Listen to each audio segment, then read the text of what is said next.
کہ جی کہ میاں بیوی کے جو حقوق ہیں سب سے بہتر تو یہ ہے کہ ایک چھوٹی سی کتاب ہے ہدایت نامہ خاوند، ہدایت نامہ بیوی وہ لے لیں، اس میں تفصیل سے پڑھ لیں۔ موٹی بات یہ ہوتی ہے، حضور نے فرمایا کہ سب سے اچھی عورت وہ ہے کہ اذا نظر الیہ سرت ہو، جب خاوند کی نظر پڑے تو خوش ہو جائے، وَإِذَا أَمَرَ اطاعت ہو، اور جب کوئی حکم کرے تو اس کی فرما برداری کرے، وَإِذَا غَابَ عَنْهَا، اور جب خاوند باہر چلا جائے تو اس کی عزت کی بھی، مال کی بھی، اولاد کی بھی حفاظت کرے۔ یہ تو عورت کی اور مرد کی خوبیاں یہ ہیں کہ وہ اپنے اولاد سے، اپنے گھر والوں سے خوش اخلاقی سے پیش آئے اور ان کا گھر، نان، نفقہ، لباس، خرچہ سب کی ذمہ داری خوش اسلوبی سے برداشت کرے۔ یہ دونوں کے حقوق ہیں، اگر دونوں ان کا خیال رکھیں تو اللہ تبارک و تعالیٰ کی رحمت برستی۔ اور دو مصیبتیں ہیں، ایک مصیبت تو یہ ہے کہ جاہلیت ہے، اسلام کا نام ہے، دین سے دور ہیں، اور ان لوگوں کے دماغوں میں بیٹھا ہوا ہے کہ مرد وہ ہوتا ہے کہ جو جب گھر میں داخل ہو تو سکتہ طاری ہو جائے اور سب اس سے ڈر جائے، اور بیوی تو ایک جوتی کے برابر ہے۔ جب اس دہشت ناک ماحول میں اس نے بیوی کو ایک غلام سمجھا ہوا ہے، تو یہ اسلام نہیں ہے بلکہ یہ جاہلیت کی رسمیں ہیں، یہ کافروں کی رسمیں ہیں، یہ ابو جہل اینڈ کمپنی کی رسمیں ہیں۔ اسلام تو کہتے ہیں عورت کو عزت دو۔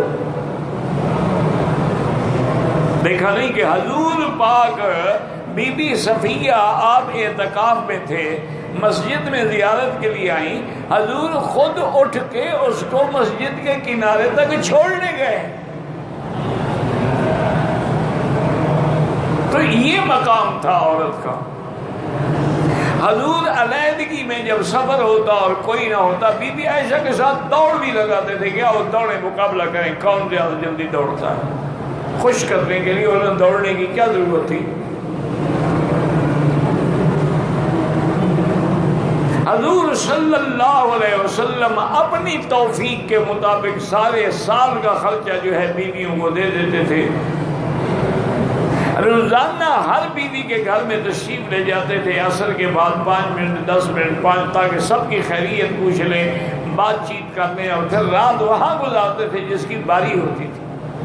آج تو اگر 2 بیویاں ہیں تو پہلی بیوی سال ہر سال سے گھر میں بیٹھی رو رہی ہے اپنے بچوں کے ساتھ، اور یہ دوسری بیوی کے ساتھ گلشنے اڑا رہا ہے۔ یہ اسلام تو نہیں ہے، یہ تو زمانے جاہلیت کی باتیں ہیں۔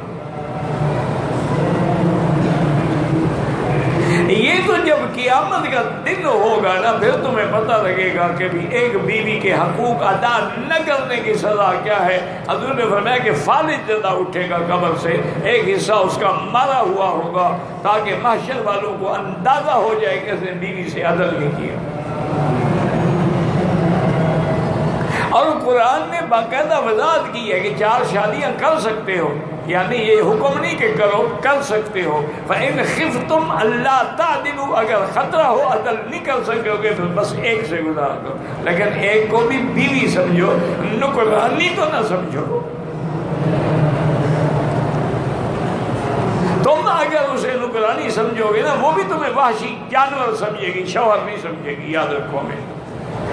ٹھیک ہے، زندگی ہے، گزارنی ہے، ماں باپ نے شاید نکاح کر دیا، کہاں جائے بیچاری۔